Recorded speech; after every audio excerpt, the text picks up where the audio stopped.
Mga kaibigan, blessed amazing evening po, morning, afternoon.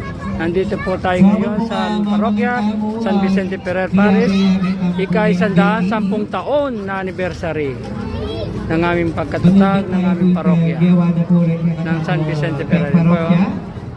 Po, nakapila po sila sa dessert. Hindi ko alam kung ano po yung ice cream pala. Nakapila sila sa ice cream, sa pagkain, yan o. Ayan, pila nila sa pagkain po yan. Yan. Yan, puro nakapila po sila dyan. Yan o. Yung maraming tao po, maraming tao. Yan. Medyo yung tao ngayon, maraming tao.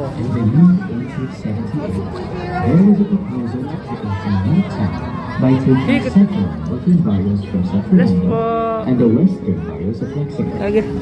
The proposed seat of this new town was in Barrio Caloocan. Hello. However, the gobernador city of Sacramento, Anacleto Quezon, along with other prominent figures of the town, strongly opposed the idea. In a formal letter addressed to the Governor General, they expressed their concerns about the unsuitability of Caloocan.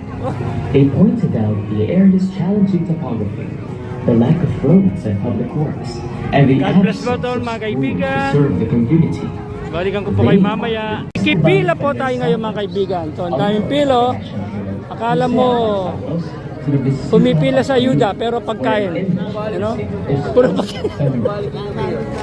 Puro pagkain dito. The inscription is believed to be a centuries-old ivory image. No? Nakapila sa pagkain. Kala mo, nakapila tayo sa ayuda. Bless po, bless. Bless po sa inyong lahat. On November 13, Ay, sa pagkain po, hello po. Hello po sa mga ganda. Lingkod ng Diyos. the departure of the Spaniards and the arrival of the Americans, the leaders of Caloocan once again sought to establish their Ay, nakarin eh. A petition was sent to the Archbishop of Manila, Jeremiah James Hart, to formally make the Bisita of Caloocan as the first downtown parish in Pampanga. This time, Pakipila yun no ako. longer the Pamplona Brigand or the Governor General who had authority over such matters, but the local ordinance of the place. As part of the effort Lawan nyo na lang mo. Kaya vlog ko. a series of correspondence and geographical studies were Alam conducted. mga kaibigan na Detailed data was maraming gathered, biyaya ng including the Panginoon. study of the travel time from the Sir. Paris to the